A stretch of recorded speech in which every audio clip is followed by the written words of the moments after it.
My name is the Reverend Ian Lynch. I am pastor of this congregation, very gratefully so. I've been here now 2 years.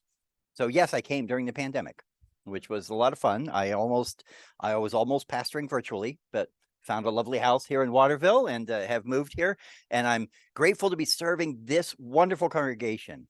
Now, if you are from Waterville, you might know that the Children's Discovery Museum used to be our physical space. And you know how a good story goes, that I'm going to tell you a true story, and it may have actually happened this way.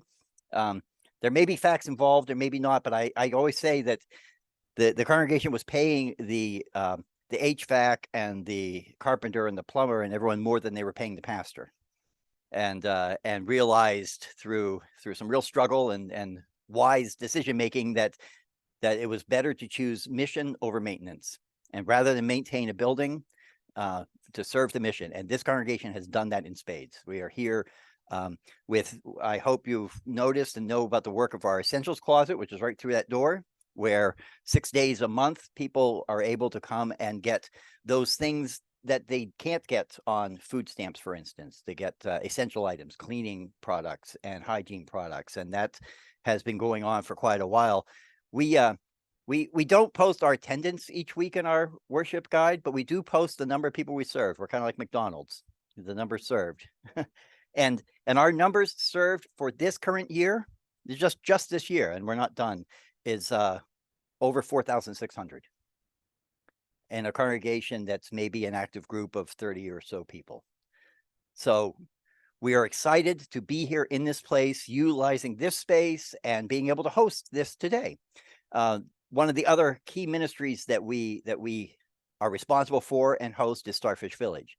And it was the work of the spark of imagination in Rev Mo's head that we might do this today. And so I will pass it off to her. Thank you for coming. I look around and I see some people I know and a few people I haven't met yet. But I see our state representatives, Colleen Madigan and Bruce White and his wife, Doreen. I see a sister from the Sisters of St. Joseph Leon.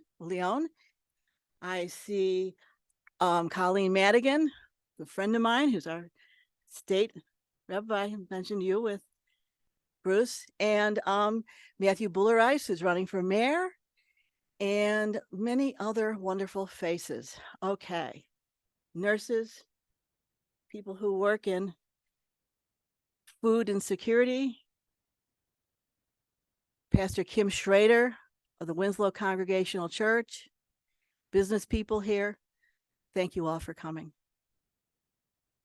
So very quickly, I'll tell you that this is my passion. I have a lot of passions, but probably my primary passion, and something that's driven me my entire life on the path of education when I picked up 2 degrees in history, was the study of fascism. I'm a person who's been to Dachau. I've been to Auschwitz. I grew up with Jewish kids whose parents had tattoos. Fascism scares the hell out of me. I never thought that at the age of 72, I see it growing in such fertile fields as America. But one of the things I want to tell you about history as a historian is that though they say those who forget their history are doomed to repeat it, the lesson I used to tell my college students is that's their history. If you look at other countries and you see what happened to them, don't think that's exactly what's going to happen to you in that way. American fascism is extremely different. The American experience is greatly different from that of Weimar Germany after World War I. We don't have the 1,000-year history they had, but we do have almost 250 years of democracy. And the Huns are at the gates. I don't know that our grandchildren are going to live in the world I was raised in. And that scares me. So as I was following these creeps, which I do, I read in the Portland Herald about an incident in Portland with some of these people. And in that article, a gentleman was quoted. His name was Kristofer Goldsmith. And I read what he had to say. I read this task force Butler existed, and I thought, what is that? I want to know. And I was immediately impressed. I reached out to Chris, and bam, within days, we were agreeing to meet online, and we had a 2-hour meeting. And I said, that's my guy. I'm watching that kid. So I immediately asked him if he would come here and talk to my friends and tell them what he had told me. And he agreed to do that. And that's why he's here today. So I'm going to turn him over to you, and I'm going to tell you, I think it's going to be a very interesting presentation. You may hear things you already know, but you may be surprised. And so with that, I welcome Kristofer Goldsmith.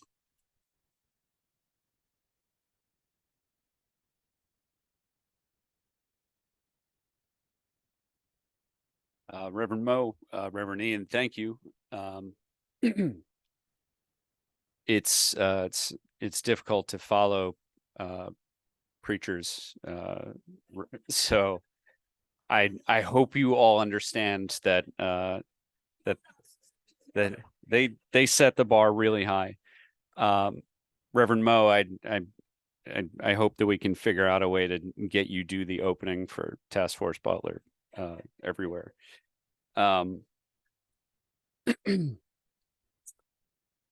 Before I start, I want to get a little personal. The last time that I spoke before a church group of any kind was probably 2007, 2008, 2009. I was in the peak of my anti-war days. I deployed to Iraq in 2005. I spent 8 months in a place called Sadr City, Baghdad, and 4 months somewhere else in Baghdad, which wasn't as bad. And I was shattered. I was barely holding on. And it was communities, excuse me.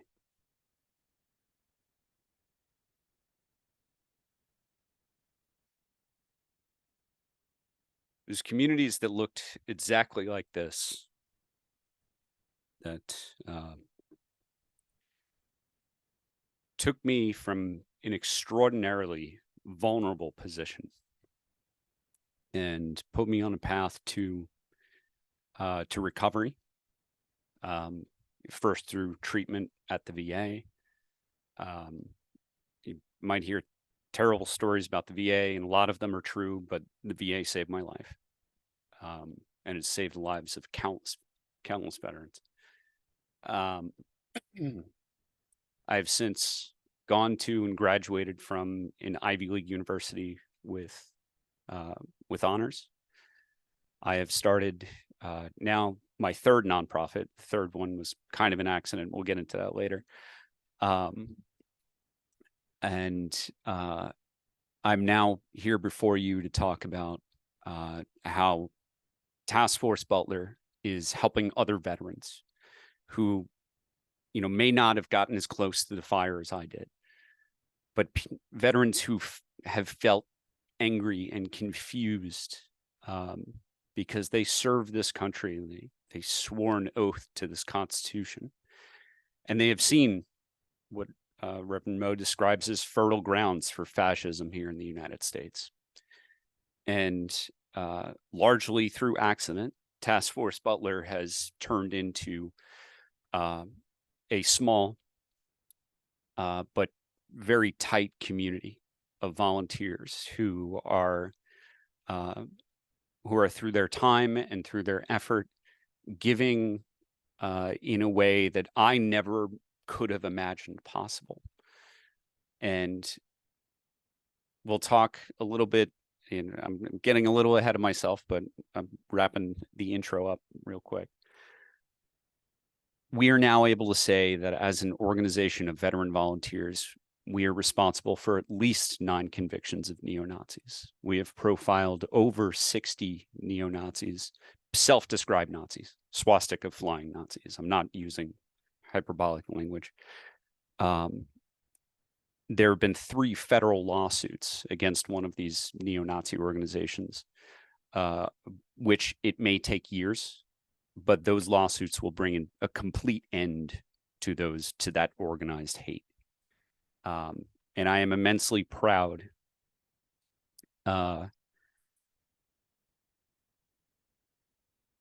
thinking back to myself the first times that I stood before a church congregation with all of the rawness and difficulty describing the things that I had been through, that communities like this planted those seeds back then to not just make it so that I'm able to be here today and do this work, but through those seeds that were planted in 2007, 8, 9 by church groups, your communities created this nonprofit. And 15 years later, where we've got veterans around the country who are affected, who are part of this community every day. So those weren't part of the planned remarks. Thank you for your indulgence. Let me get back to what was designed for here today. And again, Mo, thank you for the historical references. I think are extraordinarily important.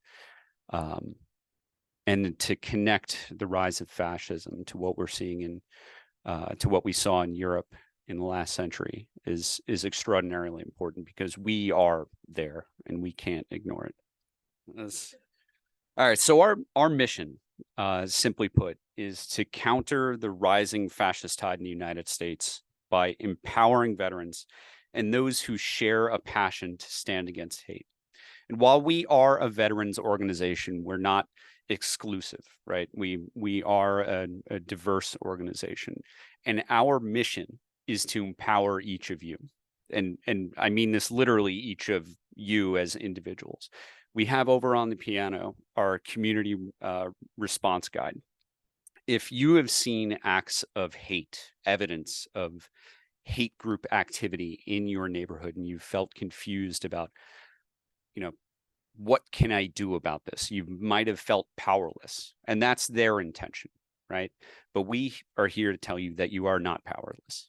You can take action. There's a literal checklist that you can follow. We wanted to make this work as accessible to everyone as we possibly could. So we are a coalition of veterans and civilians who are working together to maintain our democracy. The people that we serve are not just those who are being targeted, right? But it's all the bystanders as well. It's the rest of us. It's those who live with privilege, who have watched hate spread throughout their communities, throughout their state, throughout their country, and who have felt a sense of dread that these forces of hate out there are somehow unstoppable, and there's just no way to do it, right? Because we don't understand where it's coming from. That makes us feel like we can't stop it. Well, Task Force Butler exists to remove that mystery. So our goal, the way that we work, is we take direct legal action against neo-Nazis, white supremacists, and other fascist groups to hold them accountable. Now, again, as Reverend Mo said, we're not calling people names. When we say neo-Nazi, when we say white supremacist, when Task Force Butler uses this language, we're being specific. And we're often using the same descriptors that these hate mongers are to describe themselves, right? When we say neo-Nazi, we mean someone who flies a swastika. We mean someone who calls themselves a nationalist socialist, right? Actual Nazis. So we combine intelligence interception with violence prevention to impose legal, social, and economic costs. Part of the reason that these hate groups go out and they do these terrible things is because no one's making them pay a price. one of the most useful lessons that I learned when I finally got into school after the military was economics 101. So I'm going to oversimplify this a little bit, but the concept of negative externalities was something that like I always kind of knew but didn't really understand until my professor gave me an example. If you live next to a town or next to a space that suddenly becomes a coal plant, and now that coal plant is burning coal and smog is going into your yard, everything that you own is covered in soot and including your lungs, right? That coal plant, purely by existing in their operations, they're imposing negative externalities on you. They're making money, they're making a profit, they're providing a service. Maybe your house is electrified because of that coal plant, but your lungs are polluted because they are throwing negative externalities on you. Now, how do we fix those negative externalities? We disincentivize that behavior. So in government, that's through tax, through regulation, right? That is the purpose of government. Communities give our power to government, and government wields that power to protect us. So far, there's been somewhat of a failure to impose those costs. We see criminal activity all the time, and these actual neo-Nazis seem to just get away with it. Well, what we specialize in is making it difficult and expensive to be a Nazi. How do we do that? They often go out in masks, they'll commit violence, they'll destroy property, and they'll get away. Well, people, take pictures of them. Sometimes they video themselves and then they post it online. Well, if you follow these groups enough, you start to recognize the person behind the mask, literally. So what we do is we collect these videos, we collect these photos, and it may take months, it may take years. We eventually figure out a way to identify the individual behind the mask. And because we've collected a record of this masked person at X event and Y event over the course of years, once we have that identity, we can then connect them to a history of criminality, where there may be jurisdictions that they've crossed into, where police, where law enforcement might be more willing to act. We might find a victim, someone whose business or church was vandalized, who might be willing to take legal action if law enforcement is unwilling to do it, right? Whatever way it is, we will find a way to make it difficult and expensive to be a Nazi. They have First Amendment rights, right? But your First Amendment may allow you to say hateful things. It doesn't allow you to hurt someone, doesn't allow you to destroy property. And that's where we put our focus, is those aspects of criminality. So why are they doing what they're doing? Why are neo-Nazis showing up and hurting people and destroying property? It's because deeply inside, they don't project this on the outside, but they are afraid. They've been convinced of a conspiracy theory that they are going to be replaced. Right? You've probably heard of the Great Replacement conspiracy theory, right? So there are a common set of conspiracy theory ideas, and you can kind of mix and match different facts and timeframes and ideas. But the most consistent, this replacement idea, is what fuels action. It fuels their action. So what they do is they're convinced that, here in Maine, it's about 94% white, unmixed, 94% white people. Neo-Nazis believe that this is a place where they can start the race war from a defensive position. So anyone who comes in who's a person of color, who's a Jew, is, in their ideas, an invader. Now, I know the words that I've just said, they're pretty loaded, right? But from the perspective of these neo-Nazis, they literally believe that they are being displaced. They have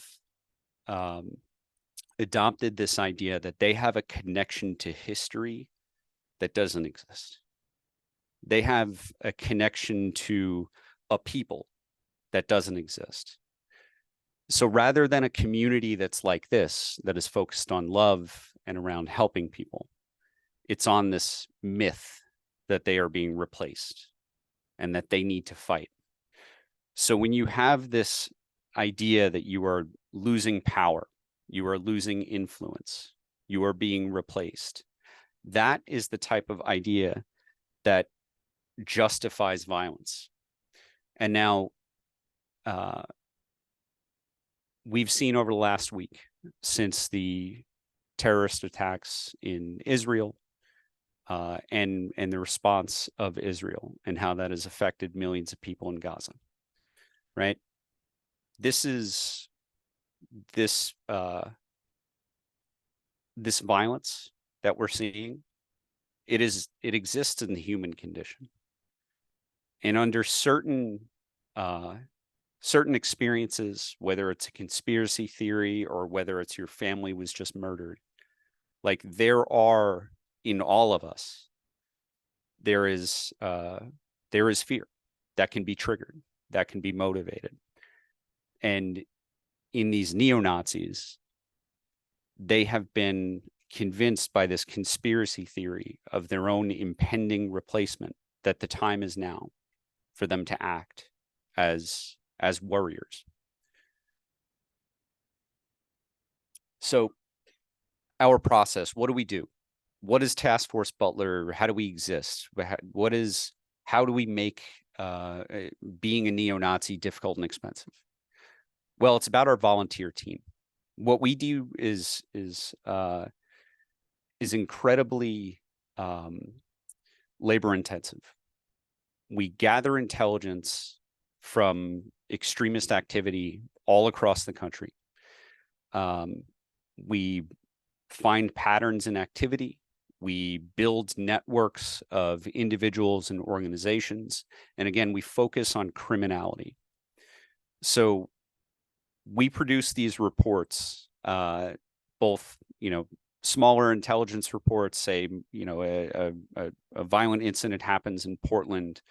We'll identify the individuals who we know were responsible, NSC 131, a drag queen story hour. So we will identify which individuals were there. We'll provide for police, like, we know X individuals came across state lines. So you, Portland police, this is not just your jurisdiction. FBI should also be paying attention to this too, right? And we help journalists, law enforcement, and everyday civilians understand that when an incident of criminality happens, that there's a conspiracy behind it. When these neo-Nazi organizations come into your state from anywhere else in New England, or come into your town from Springfield, where Blood Tribe has their training grounds, it is the result of a conspiracy. It is not accidental. It is not just random. It is part of a plan. When they show up in a group and they know that there's a drag queen story hour, right? They know that they can provoke a confrontation in many instances, because they know as a group that them coming there with a plan and surprising people, which is what happens most of the time, they can provoke everyday citizens into anger. And from there, they can take the next step and drive a shouting match into a fistfight. And now they've achieved their goal of committing violence. And because they're doing it with masks on, they often don't have to pay. Meaning law enforcement is not scooping them up. They're not getting sued. But what Task Force Butler does is we train our volunteers to help recognize these patterns, recognize these groups. And we provide information to the victims, to law enforcement, to journalists and communities about what happened, why it happened, and who did it, so that accountability can be brought. And that doesn't just mean people going to jail. It means, civil suits, or it could simply mean, the neo-Nazi who's always wearing the mask, works at the deli down the street. Well, that person might not be able to participate in the economy, our community, once they're unveiled and known to be someone who's not just got disgusting ideology, but someone who's involved in a hate group, whose focus is violence and intimidation and property destruction. So our accountability partners are many. We work with not just law enforcement, but also other nonprofits, much bigger nonprofits whose names you've probably heard before today, like the Anti-Defamation League, the SPLC. We provide, because we're able to get so close to these organizations, wielding our identities as veterans, we're able to provide them information that their own intelligence gathering apparatus often is unable to. So why are we here? Why am I in this room? Maine has a neo-Nazi problem. I see from the smirks that some people recognize this, others may not, and that's okay. So, first of all, the Nazis, the neo-Nazis in this state, some of the most active, well-known, infamous ones are Blood Tribe, led by Chris Polhouse out of Springfield, Maine. That's where he's building a training camp, where he's using live fire ammunition. They started doing these. It sounds like a joke, but it's not. These like pagan-inspired blood rituals, right? They have these neo-Nazis go up there. They go camping. They cut themselves with a spear, and they put their blood from their hand in the handle of this wooden spear, right? These people are extremists in ways that go beyond what you see. The shouting at a drag queen story hour or a gay bar or a synagogue, right? Every minute of every day of their lives is driven by this hateful ideology, and they're building a community around it. And why Maine? Again, like I said, Maine is about 94% white. They have this vision of a not just nationwide, but a global race war. And they think that Maine, as a place that is so white, it's a good place to start. They've literally built a training camp where they're using, within the bounds of existing laws, they're using, massive firepower for training, for terrorist attacks similar to what we saw last week in Israel. That is their goal. So this is a place that is not just white, it's rural. It has laws around firearms that allow them relative flexibility for things like travel. So we see neo-Nazis from other parts of New England coming to Maine to train, because in other states it might not be quite as easy. And while it's remote, they can build training camps in the woods. They're always within driving distance of population centers, of targets. So we talked a bit about Blood Tribe. Chris Polhouse, he's a former Marine. He's the other bald Chris, the bad Chris, if you may, the very bad Chris, with the tattoo on his face, right? He's kind of easy to spot. NSC 131 is a New England-based neo-Nazi organization. It's run out of Massachusetts by a guy. He's 25 years old. His name is Chris Hood. He's a former member of multiple extremist organizations. He was involved in the militia types, the Oath Keeper adjacents. They were called the 3 Percenters. Who's heard of the 3 Percenters before? So the mythology, right, and all of this starts in conspiracy theories. The mythology behind the 3 Percenters is this made up idea that 3% of colonists actually participated in the Revolutionary War, the American Revolutionary War. That random thing that some guy made up started an entire movement of militias across the entire country. So he went from that, which is a very gun forward militia organization to the Proud Boys. The Proud Boys, though they are on the surface inclusive, you know, some of their front men have been people of color. They are an organization that is very deliberately fascist. It was created by Gavin McGinnis. He was a co-founder of Vice magazine. He's the Proud Boys were created to normalize violence. That is, it is essentially a drinking and fighting club. But beneath it is what they describe as the Proud Boy to fascist pipeline. Once people join the Proud Boys, they are exposed to, it starts as jokes, these like anti-Semitic jokes, these racist jokes. And then it gets in, the Proud Boys serve kind of as a vetting arena for these more extremist, more explicitly fascist and neo-Nazi organizations to recruit. So people are already there for the drinking and the fighting, and they find out through jokes who's there for the genocide. So Chris Hood became a member of Patriot Front, which is the most active neo-Nazi organization in the country in terms of setting up propaganda. He got kicked out actually for stealing money from the organization, allegedly for drugs, and started NSC 131, Nationalist Socialist Club. Oh, sorry, we got a little flip there. NSC 131 stands for Nationalist Socialist Club Anti-Communist Action. And they have become this country's most persistently violent neo-Nazi organization. And thus far, we haven't seen law enforcement really catch up. But we do believe that we're right around the corner from change. You know, my background, I'm a veteran advocate. I used to work on things like GI Bill and veterans healthcare.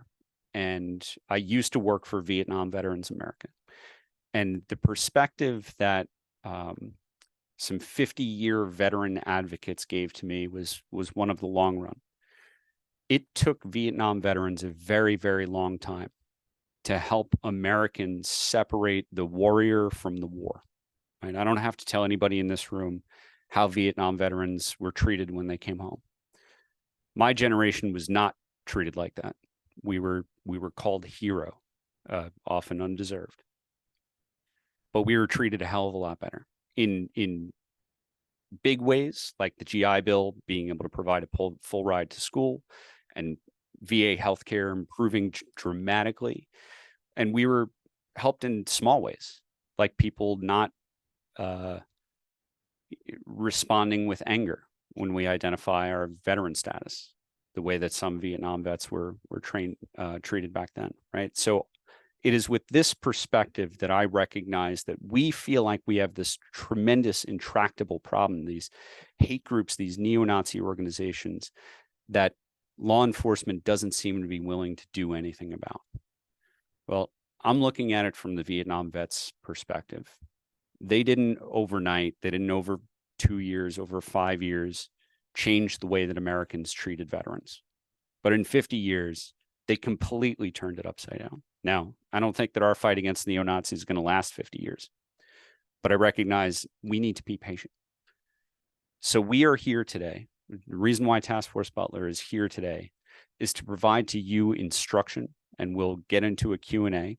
So we'll actually talk about this on what you can do when you see hate activity in your neighborhood, and how those small actions, whether that's taking a photograph of one of these masked individuals or taking a photograph of some of the propaganda that they leave behind, that can, over time, be used as evidence in a case to hold them accountable, to make it difficult and expensive to be a neo-Nazi. So how you can help. You can share our community resource guide with others. You can call the Maine Attorney General and try to get them to take a more offensive position against hate groups. Again, focus on criminality.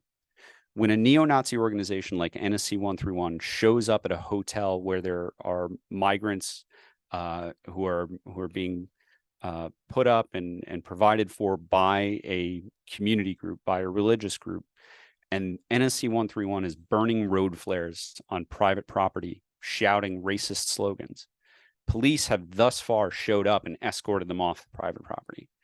Well, I am absolutely certain that if a group of masked black men anywhere in New England showed up at a hotel and were shouting slurs and burning road flares, that police wouldn't show up and escort them off the property, right? Right? So we just simply want law enforcement to just treat everybody the same. Just treat everybody the same. The way that we talk about these neo-Nazi organizations, when we interact with police, when we're talking about their activity, it's important for us to remember they're not a neo-Nazi organization, which in the mind of law enforcement, they think, oh, First Amendment, everything's protected by the First Amendment. Call them criminal street gang, right? What's a criminal street gang? It's an organization that uses, a common name, colors, whether that's black and white or red or whatever, right? So like the Bloods, everybody knows the Bloods, like they use red. Well, Blood Tribe does too. They use red. So all of these things that were written into law to go after these criminal street gangs with people of color, they can also apply to criminal street gangs of white people. So they all have a common name. They regularly engage in criminal activity, and that is the purpose of their organization coming together, right? When they show up at a drag queen story hour or a hotel hosting migrants, they are interfering with lawful business operations, right? If you own a business, you have a right to operate your business. They have no right to interfere with your First Amendment protected rights. If you've got a lawful business, you can do what you want, right? And when they've got a pattern of activity of interfering with similar lawful businesses, the Maine Attorney General is in the position to say, you know what, that sounds like racketeering. If they keep going after the same kind of bookstore, the same kind of bar, an LGBTQ bar or one that serves LGBTQ patrons, right? That is what racketeering is. When there's a pattern of criminal activity targeting businesses, we can use existing laws. We don't need special laws to go after these neo-Nazis.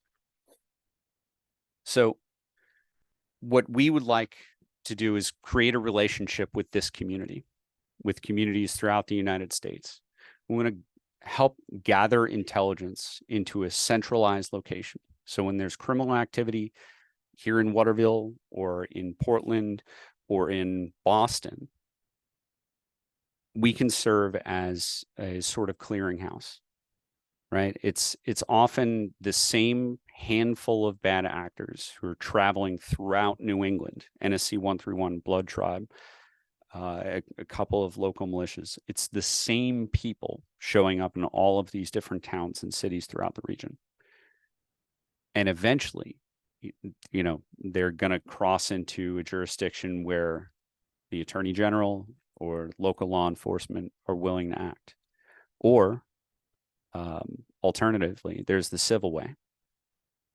If a bunch of church groups are being targeted on a consistent basis, like Jewish community groups are being targeted in Massachusetts right now by NSC 131, we could perhaps work to build a coalition, find pro bono attorneys, law firms who are willing to file suit on behalf of those who've been targeted, right? We are looking for any and every opportunity to make it difficult and expensive to be a neo-Nazi. And those opportunities arise from having activated communities like this one here today. So how can you help? First of all, does anyone know what a QR code is? Do you recognize this? Okay. So no pressure, if you'd like, you can pull out your phone right now, open up the camera, you let the camera see that, and a link will pop up. You've also got right in front of you a trifold. It's got the same exact thing. So You don't have to hold your phone up in the air. This will bring you to our website. You can sign up for our email list. You can read our community resource guide, which we also have printed copies of over here. And again, this all comes back to building community. If you have the capacity, if you're able, you can donate through our website. Again, you can use the QR code, or you can go to taskforcebutler.org. Donations of any size help. Whether it's, $5 can help pay for the Uber that, got me and my colleague here from Portland, or anything more than that. Every single dollar in something like this is tremendously appreciated. So we'll start with questions. I know that was a lot, and let me just do a bit of framing. The reason we're here is because we are not hopeless.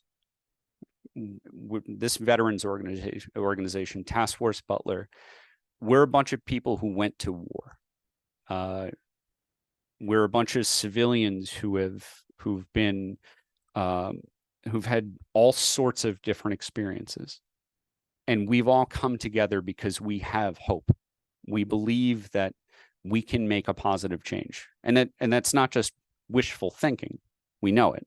Like I said earlier, we've got at least 9 convictions that we've contributed to. We've got at least 3 federal lawsuits that our research has been used in, which will bring an end to the most active neo-Nazi organization in the country. From my conversation with the attorney generals in New Hampshire and New Hampshire and Massachusetts, I'm quite certain that those states are going to be taking some serious action against NSC 131, which is the most violent neo-Nazi organization in the country, which operates out of New England. We could use your help getting the Maine Attorney General's office just as excited to take action. You as citizens, you have every right and responsibility to get your elected officials to take action. So I know we talked about some pretty heavy stuff today, and through the Q&A, I'm happy to keep talking about some of the heavy stuff. But remember that we're here because we believe that we can make a difference, and we've shown that we have.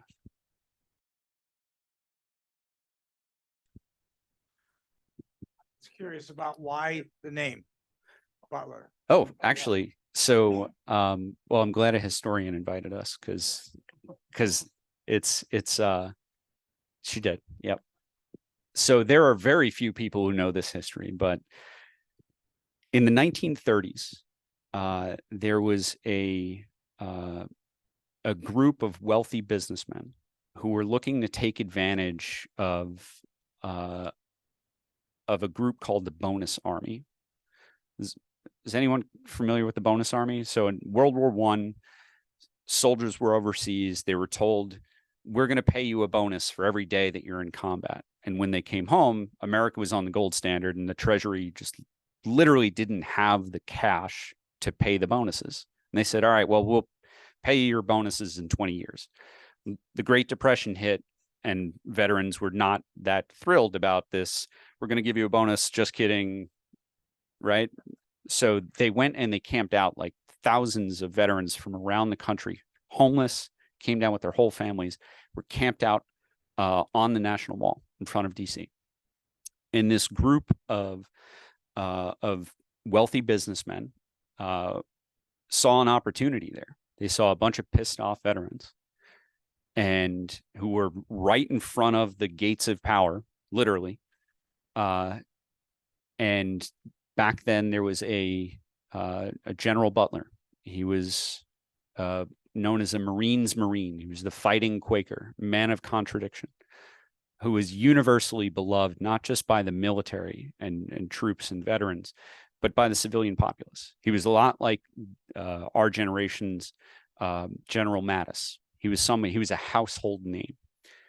And these wealthy businessmen approached General Butler and said, hey, we would like, and I'm abbreviating the story, but they said, we'd like for you to lead our coup.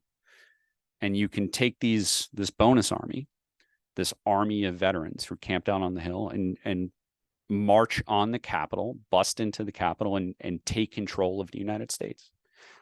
So Smedley Butler, General Butler, said, "Oh, that's a nice idea. So let me bring my friend with me, and we'll sit around and we'll have some planning sessions." And General Butler and his journalist friend sat around and took notes, and then gave all of the evidence to Congress. And that is what stopped that exposure of that fascist plot, is what stopped our country, our first January 6th, 1932. It's what stopped it from happening before it did. So in the spirit of Smedley Butler, I find myself, mostly online, cozying up to fascists and saying, "Yeah, sure, that sounds like a great plan. Let me bring my friend here, the journalist, and we'll just take notes." And we expose these fascist organizations, these fascist plots. We're not sending reports to Congress. Well, that's not the primary purpose. We do that too. But our objective is to get as close as we can. I look like these people if I'm not wearing a suit. It's not a joke. I mean, I'm covered in tattoos and all. So our goal is to gather intelligence and provide it to undermine these fascist plots in the same way that Smedley Butler did back in 1932. And we have a microphone, so I'm just gonna. Has a task force Butler been involved in any of the January 6th prosecutions that have happened? So Task Force Butler was founded in part because of so many veterans felt so heartbroken seeing what happened on January 6th. I have personally worked with the January 6th committee, maybe like the history of Smedley Butler. That'll information will come out 75 years later. Our organization didn't exist at the time. It was willed into existence as a result of our disappointment. Now, which actually gets me into something I should have said before. So January 6th has created in the minds of average Americans, and this is rational, and I'm not mad about it. It's a statement of fact. A lot of Americans now associate veterans with extremism. Veterans, and there is a reason for that, and that's because in the days following January 6th, a very large proportion of those who were immediately arrested happened to be veterans. So figures like Joe Biggs from the Proud Boys, Stuart Rhodes of the Oath Keepers, right? So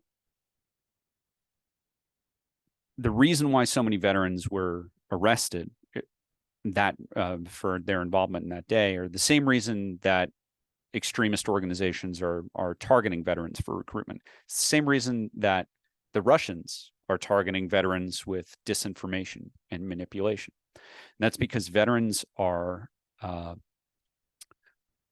value adds to any team. By nature of having served, if you made it through basic training, you're a team player. You wash out if you are not, right? Everything that you learn with the idea that you're training the trainer. You're learning so that you can train somebody else. So you become a force multiplier of any team. NSC 131 or Blood Tribe or Patriot Front, they want to recruit veterans for the same reason that JP Morgan Chase does, because we're effective. There's also that we bring, thanks in part to Vietnam vets, we bring credibility to any conversation that we're involved in.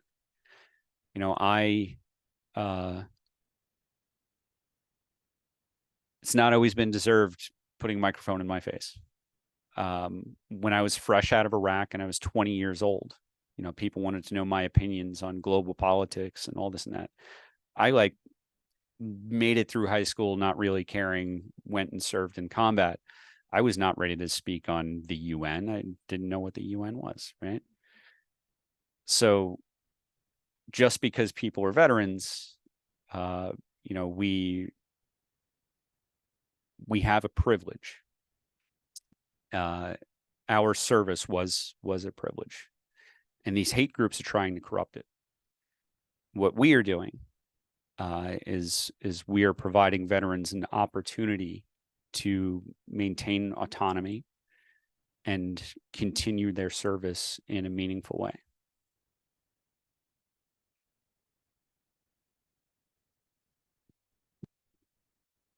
Well, thank you so much for this session.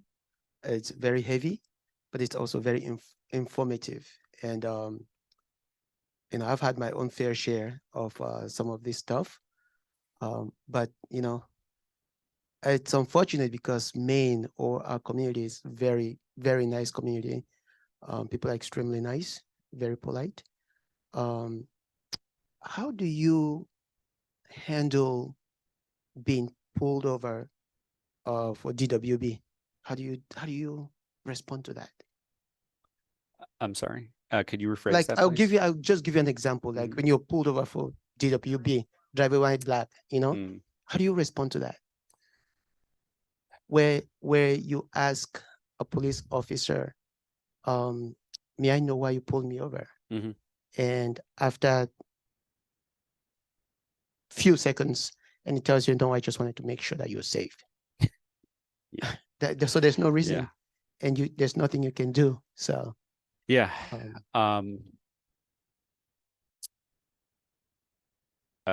that is, I have multiple layers of privilege.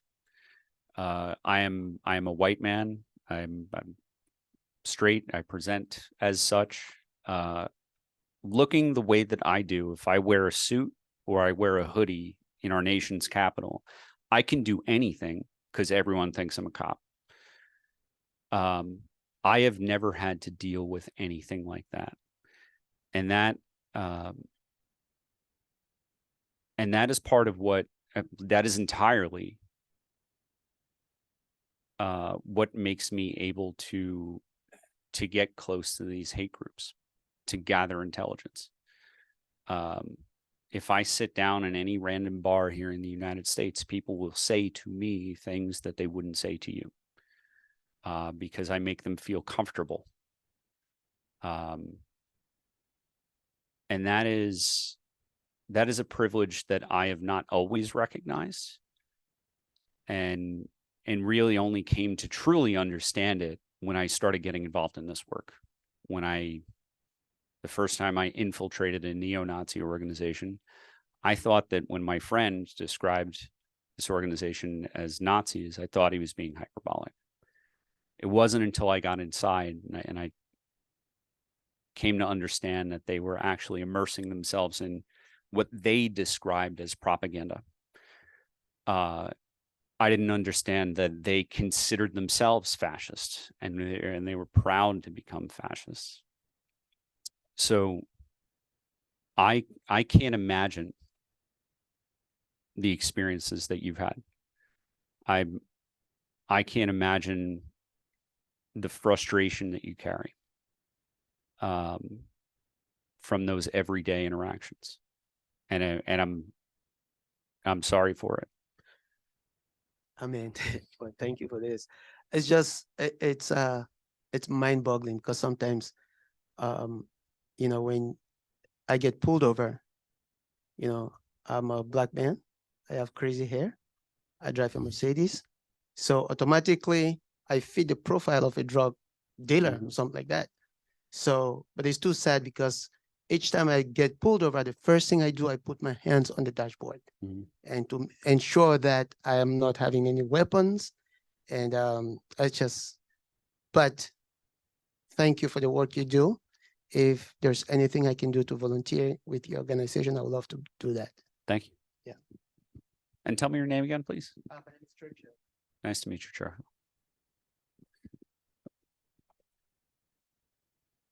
Yes. Hi, I have two questions. One is, since the function of your organization is to work within the law, I'm wondering what gun control laws would affect this work. And then the other question I have is about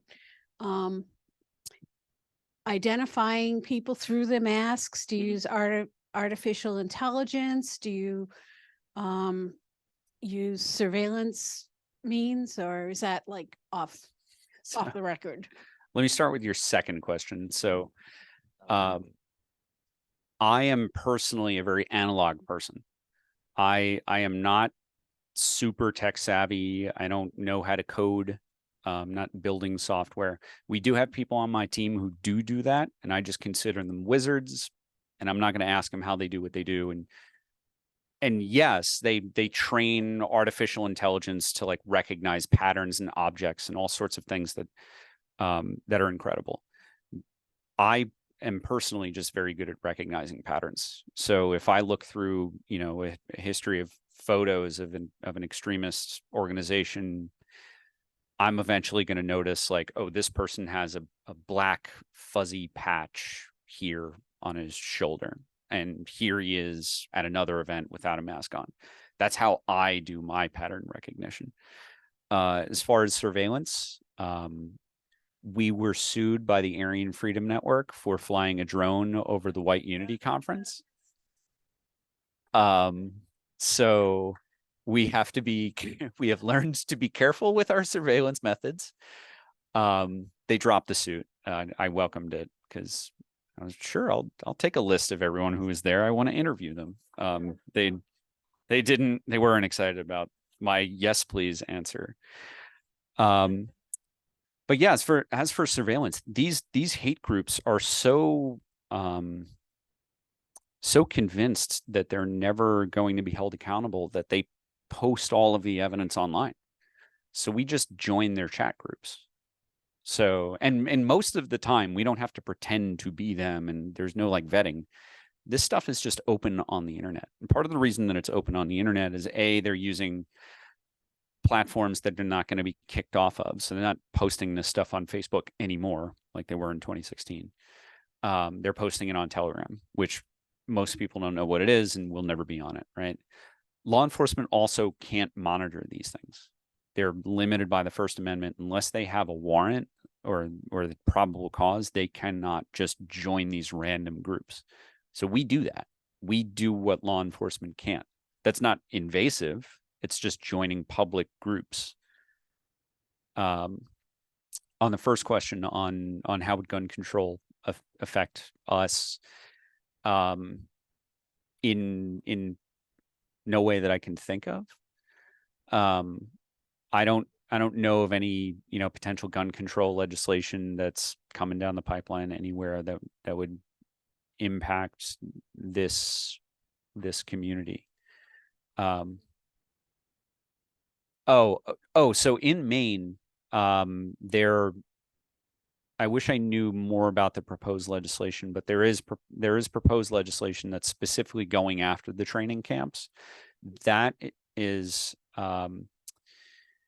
that's being worked on by Mary McCord of ICAP. Do you remember what ICAP stands for? Well, if you Google it, which I would if I weren't up here right now.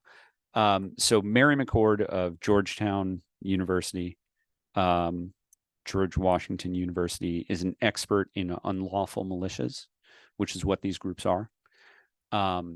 She is working with the Maine legislature to make it so the training camps are not as easily operated. And it's not to say that they're suddenly one day going to become illegal and everyone's going to get arrested.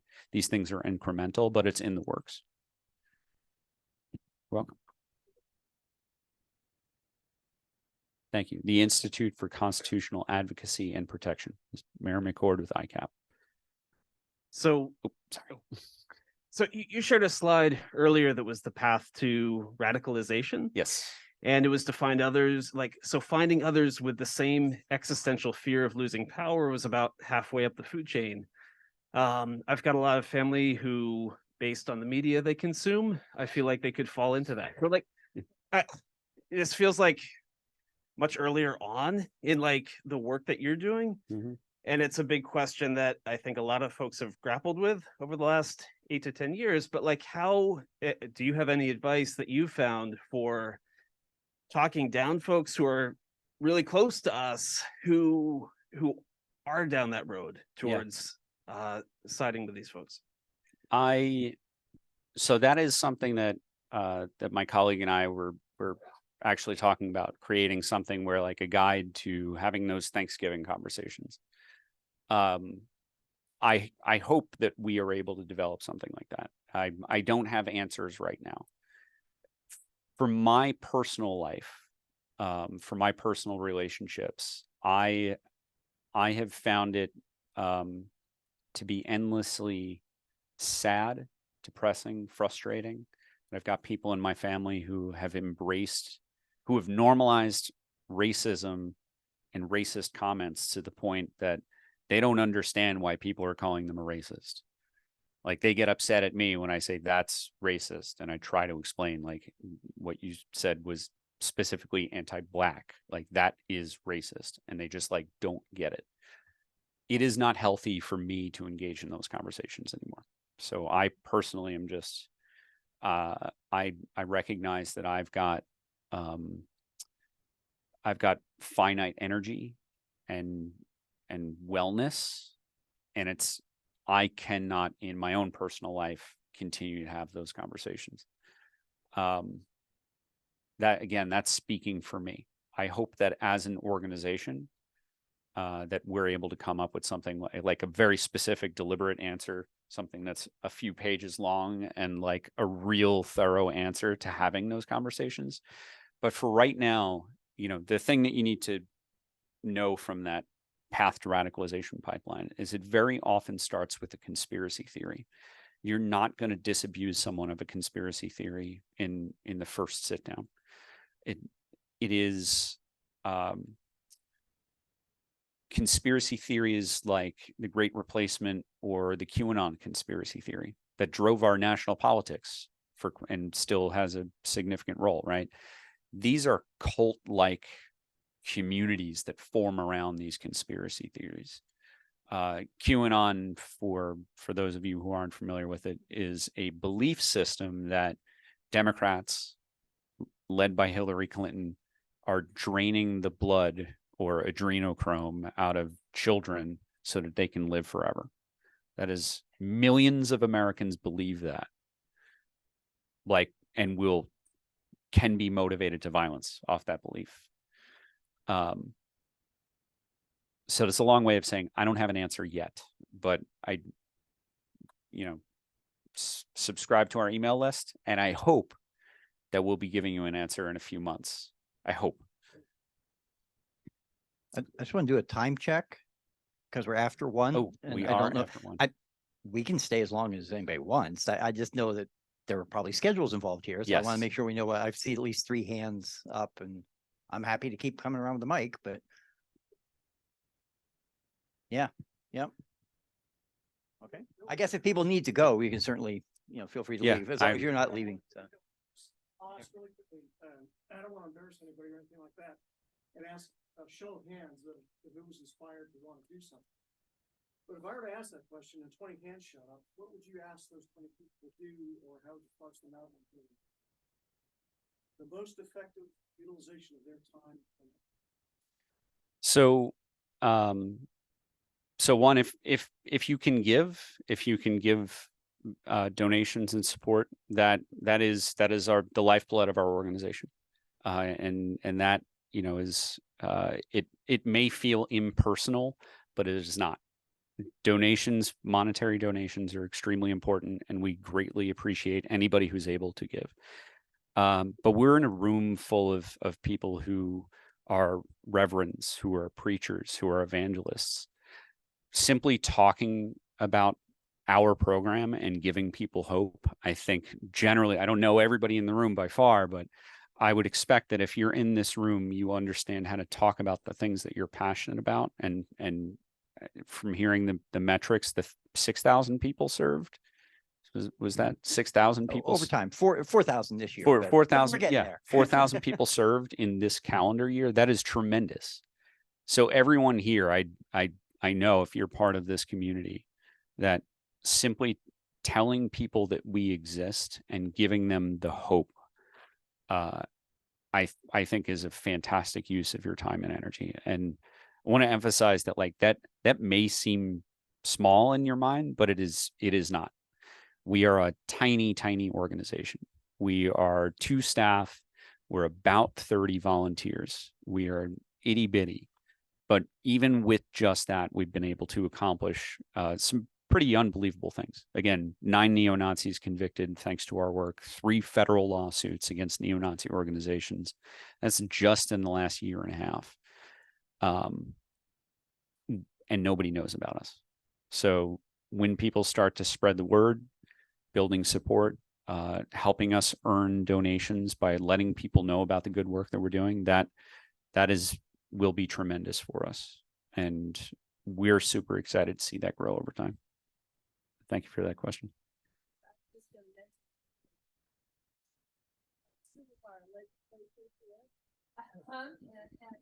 My question was for them is how we can maybe support the legislation that this woman is writing about the training camps. Because I read that our governor was really pushing toward that, and it'd be really nice to figure out how we might be able to do something, Holly and Rose. I haven't read it either. There was a bill put in by Senator Baldacci from Bangor.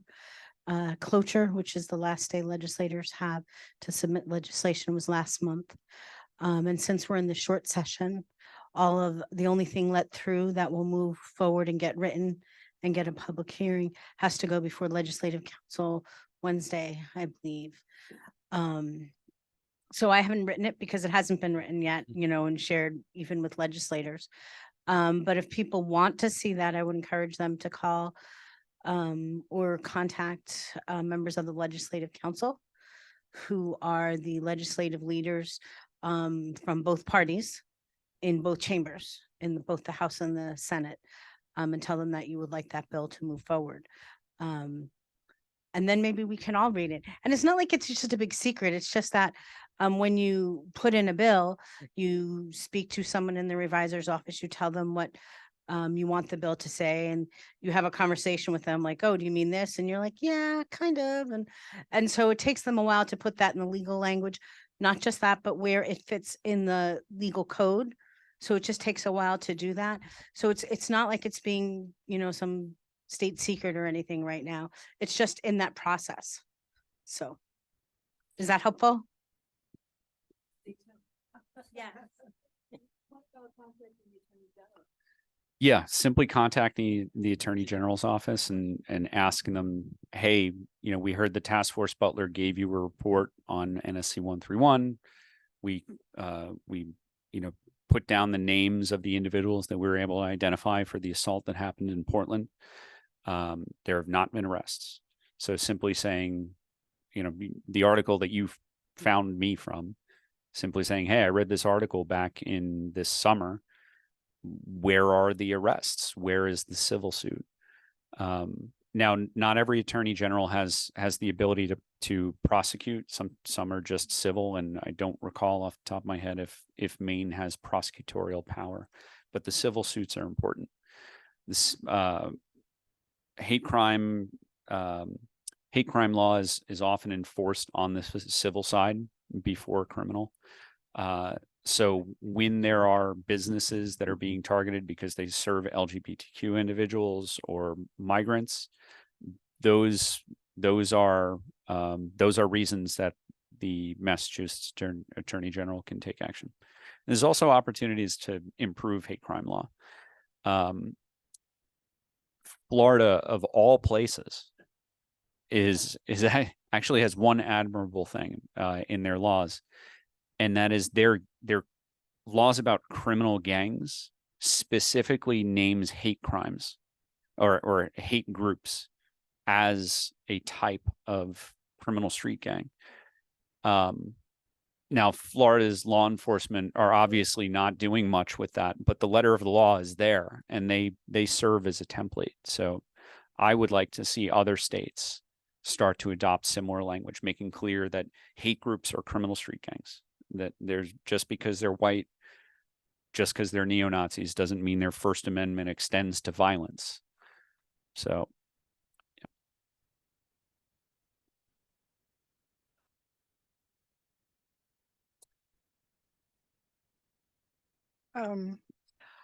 I just keep thinking of, because of something that happened this morning before I came here, where a lady had been dating online and found out that this was a dangerous person.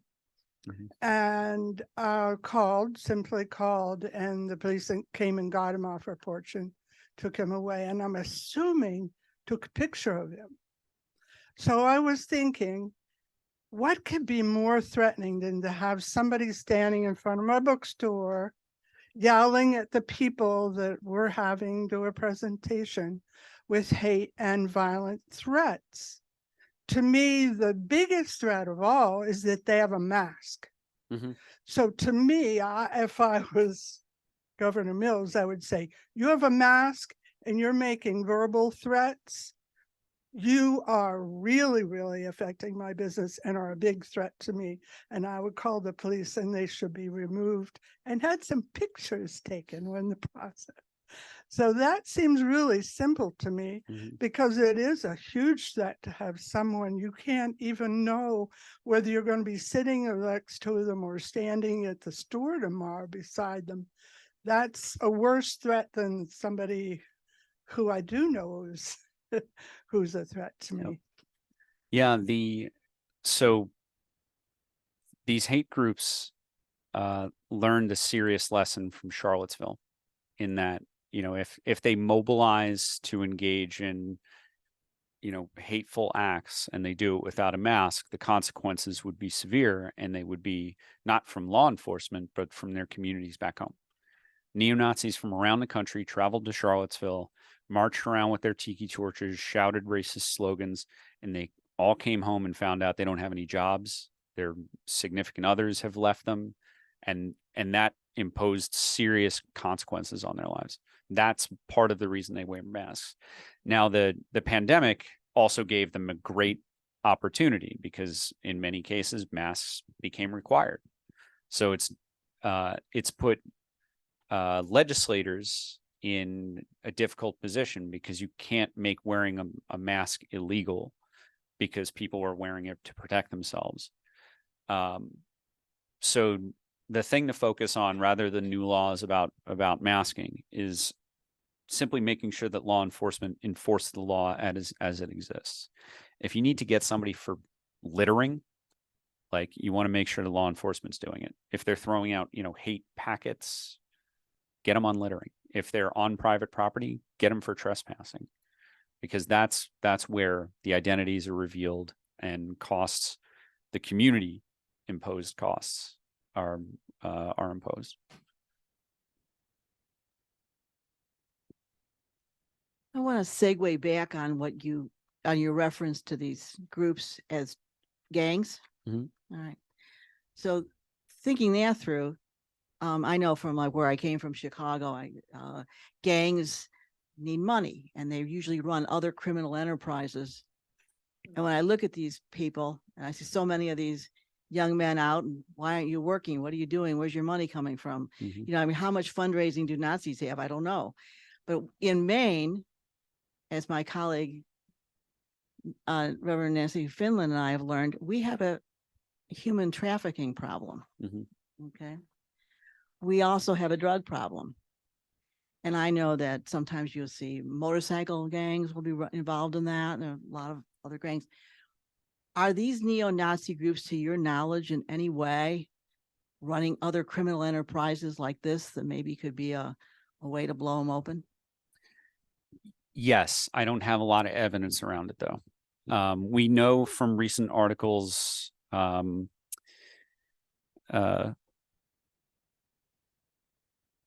going to get there. Okay. So we know from some recent infiltrators, informants who've gone to journalists, that these active clubs that have spun up are dealing in steroids. So active clubs are these fight clubs. They were inspired by a guy named Robert Rundo. Robert Rundo started the Rise Above movement. Rise RAM was a a UFC, a mixed martial art fighting inspired group that back in 2015, 2016 was at what became known as the Battle of Berkeley, a bunch of anti-fascists and fascists. And these fight clubs showed up and really did a lot of damage to people, including assaulting police. And that is the only reason that they really got crushed and are still dealing with the consequences today. Anyway, these active clubs came about because RAM recognized when their national leadership was involved in these fights and the repercussions of punching cops, which I don't know why they did, but they're still dealing with it, that they needed to start spreading out. Instead of having national leadership, they needed to make it so that states and localities and regions could operate independently. So you couldn't behead the organization anymore. Kind of went from this old school Al-Qaeda model, and this is simplifying things, but to more like an ISIS inspired, where they're a shared ideology. They don't necessarily need to take orders from the top.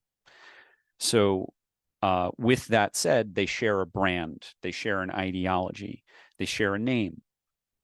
And with that, they are apparently sharing steroids. That, when you're talking to law enforcement, is crystal clear. As soon as drugs are involved, they're like, I get it, they're a gang. We can do gang stuff now. So we've got at least that organization. NSC 131's New Hampshire leader, Leo Cullinan, recently died of an overdose. We don't know if that was personal drugs or if that was affiliated with his organization at all. We know that drug use is common in the New England branch of neo-Nazis, especially the steroids. And those provide opportunities for law enforcement to act, but we don't have original intelligence on that we can take action on.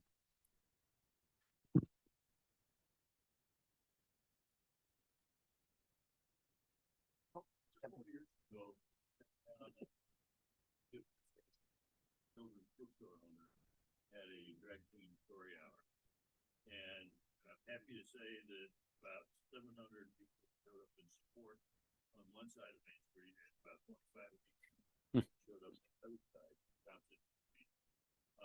But my question is, does any group in this area have a mascot of a green frog? There was one guy in a rubber frog head, and he had a green frog on the flag. Yeah, so that green frog is yeah, so there's two. So Pepe is the original. Pepe was kind of born out of this 2015 2016 rise of the so-called alt-right neo-Nazis who were rebranding themselves using kind of jokes as a veneer, as plausible deniability. So this Pepe cartoon frog, the actual Pepe himself, the original character, was kind of like a loser who couldn't cope with life and couldn't deal with public situations, right? That's very oversimplified, but that's kind of the basis. So these neo-Nazis, who were a bunch of self-described losers, adopted this as kind of a mascot. So that's Pepe, that's 2015, 2016 kind of era. There was a split, another version of a green frog, and an obese looking version, the Groiper, which is a slightly younger, so like a Gen Z generation. This is the most prominent figure in the Groiper movement is this guy called Nick Fuentes. He was at Charlottesville. He was one of those neo-Nazis. He was at Boston College, I believe. He did, yes, same one. So the frog has become the Groiper version of the frog, which is this Gen Z, like incel, involuntary celibate. Again, focusing on these self-described losers, people who don't interact with others except for online and to harass people. That's become their mascot. Yes, they are self-described fascists, neo-Nazis, racists, anti-Semites. But they blend that brand. They embrace this frog because they're like, oh, it's a joke. Looks silly, doesn't it? So everything about them is coated in this slime of plausible deniability. Yeah. Have you faced any backlash from these hate groups for what you're doing? And do you have a sense that you need to protect yourself? And what would you say to people in this group who might say, I really want to help with this, I'm a little scared? Yes. Yeah. So in our community response guide, we kind of explicitly note that if you become known as someone who's standing up against hate, and specifically like against these groups and against these individuals, you can become a target of them. My case is kind of extreme because I've been such a public figure about this. I am very deliberately the only public member of my team. No one else, no other names, no other faces are on the website. No one else does press. No one else does these types of public events. Because I'm willing to deal with the worst of the worst. Are you familiar with the term swatting? So it's when they call up a neo-Nazi prank caller will call up your local police department and try to provoke a SWAT team into going into your house or your place of business. Right?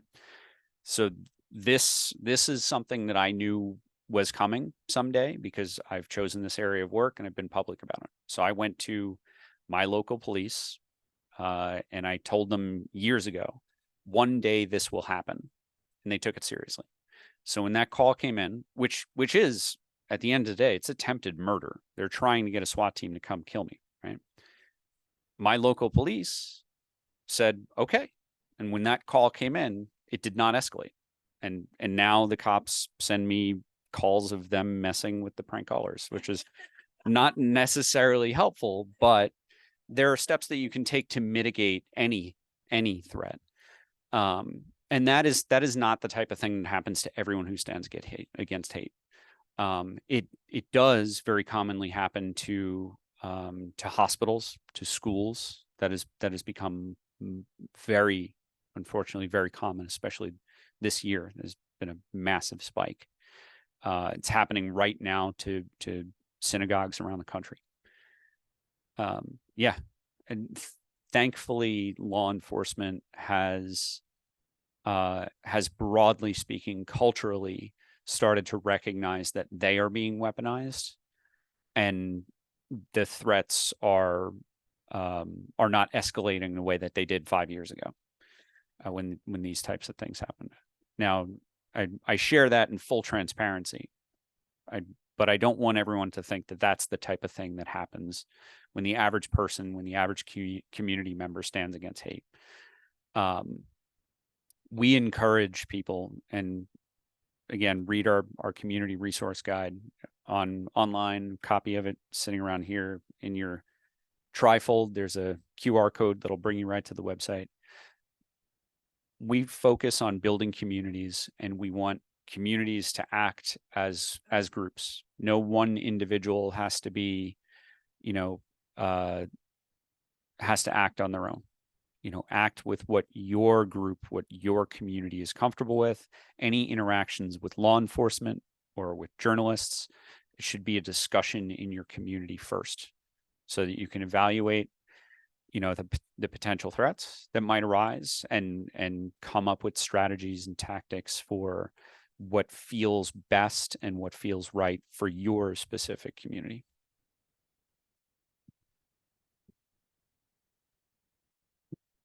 I know you're dealing with kind of the ground level of this. Are there things we can do or ask of our national leaders, congressmen, specific maybe legislation that we could support? I think that we are still at a phase. Well, let me start with the no part of the answer. So there is not a domestic hate crime law excuse me, there is not a domestic terrorism law, but what we are experiencing is domestic terrorism. When neo-Nazi, and let me define our terms. So terrorism is the use of violence or the threat of violence for the purpose of fulfilling a political goal, right? That is terrorism. Domestic terrorism means domestic actor doing that. So when a neo-Nazi organization, throws a brick through the window of a gay bar, that is an act of terrorism. They're not simply, choosing a target and trying to do harm to this individual or this business. They're trying to push this person underground to make them hide their existence, right? We as a country in the United States will not ever have a law, so far as I can account. We will never have a law about domestic terrorism. Where we can focus, though, are on our common language. We can talk about street gangs, criminal street gangs. People understand that. You can talk to a representative who might be a white supremacist, who might call himself David Duke without the baggage, right? Steve Scalise, that was a quote from him, almost Speaker of the House. So you can talk to him about a criminal street gang, and you don't say anything about neo-Nazis, don't say anything about white supremacists. Just talk to him about right now, we broadly recognize as a country that we need to do something about, the perceived or real rise in crime. So if you talk to a Steve Scalise about criminal street gangs, he's going to be on the same page as you. So, but remember, he's on the same page with you. So you don't want him writing laws that are going to be turned around and used to oppress vulnerable communities, right? In the meantime, I think that focusing on local is the most important. Is getting your local police, your local sheriff, your attorney general to start changing the way that they perceive these hate groups. Again, they're not hate groups, they're criminal street gangs. And that change in their perception will motivate the change in law enforcement's action. This was great. Thank you. I mean, honest to God, this was great. And I think there are a lot of people here who still want to talk to you. But before they do, Starfish Village is a ministry of this church that I started on a wing and a prayer and 10 cents about 4.5 years ago. And we've grown a lot, and we're moving into advocacy. Okay, our primary focus was helping the unhoused, the unsheltered find housing. That has kind of ended because there's no housing. If we could find it for them, we can't even find any housing. But anyway, what we do is we fill gaps. It's the easiest thing for me to say. Starfish Village is like a little platoon. Okay, we can move fast. We're light, we're fast moving. We make our own decisions in the field, and we're not driven by a lot of policies and a lot of guidelines and a lot of things that big agencies would be strapped with. So we have a lot of discretionary judgment that we utilize all the time. And so people come to us who have been denied benefits from many other places for many other reasons, sometimes validly so and sometimes not. But because we're a church, we're mission driven, we don't judge.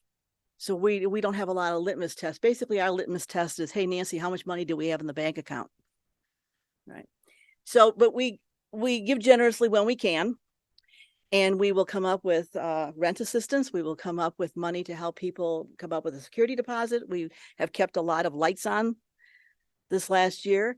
We're now dealing with getting heating fuel for people who they may get heating fuel allotments in another process, but it's not ready for them to have yet. So we're filling the gap. We do things like they move into a new place finally, they need a bed, they need bedding. We do a lot of that kind of stuff. Just recently had somebody who finally, after 7 months of homelessness in the shelter, found a relative who would take them, but they had to get a Greyhound bus to get there. So we're the kind of people caseworkers call up and they say, hey, will you pay for a Greyhound ticket? Because the shelter won't or general assistance won't. So we do a lot of those kinds of things. We work outside of the box. Okay, we respond to a lot of needs that they need to be met, but nobody else can meet them for whatever reason. And so in 4.5 years, we built a pretty amazing team, I think, and we're pretty well recognized. We're certainly recognized in Waterville. We're recognized now in the county. We get calls for assistance from pretty much all over the state. And we have we're all volunteers. I work pro bono. Finn works pro bono. Our volunteers are volunteers, obviously, so they work pro bono. The church gives us everything we have, the lights, the internet and all that. So we're able to run without any overhead. And so that's what we do. And we might start out with funding from a church budget of like $15,000. We raise about another 25, and you would be absolutely amazed what I can do with 50 grand. You know, we can impact in a very positive way. 700 people, lots of children, the elderly, veterans, the disabled. So we're evolving. And the hardest thing for me sometimes is to explain what the hell we do. So I kind of say, well, we do what the other people won't. And that's probably about the easiest way to say it. And it's getting harder. Winter's always hard. Winter's tough. And we're worried about winter. This weekend we discovered, I think we knew some of this, but we discovered definitively that there are 3 homeless encampments in Waterville. One of these is estimated about 75 people living there with children. So that's pretty stunning. We figure 150 people who are unsheltered. And then our Mid-Maine homeless shelter is always at capacity. Food is a problem here. We have a lot of food insecurity. The Winslow Community Cupboard, our neighbor next door, another town, has brought in about 300 tons of food to Waterville in just the last 10 months now. So it's always a challenge. But I would say to you, I mean, I want you to support Task Force Butler, but I want you to remember us too. We're going to have a fundraiser November 9th, thanks in large part to Nancy Sanford, who I don't know how we could float this boat without her. Well, she met the producer, was it, of the movie Shoe Shine Caddy that was shown at thank you. Yes, she sponsored this film, and this gentleman said that he would let us use this film as a fundraiser. Yes, Leonard Manzella, the filmmaker, decided not to release it for commercial purposes. But it's a documentary about a homeless gentleman, and he is offering it for discussion, education, and fundraising. And so he offered it to us for nothing. And at the end of the film, will be a short interview that I did with Leonard and also Adrian, who's the subject of the film. And so that's Thursday, November 9th, 7 p.m. at the Maine Film Center. So you locals, we've now told you, but we'll be advertising this, and we're going to ask you to maybe take some flyers, put them around. And so I just want to say, I know that people want to talk to Chris, and I do too, but I want to really thank you from the bottom of my heart for coming. Somebody said something today to someone here, and then it was shared with me, and I want to share this. This is probably the greatest compliment I have ever received in my entire life. And this person said, well, it was important to Rev Mo, so it's important to us. And they came.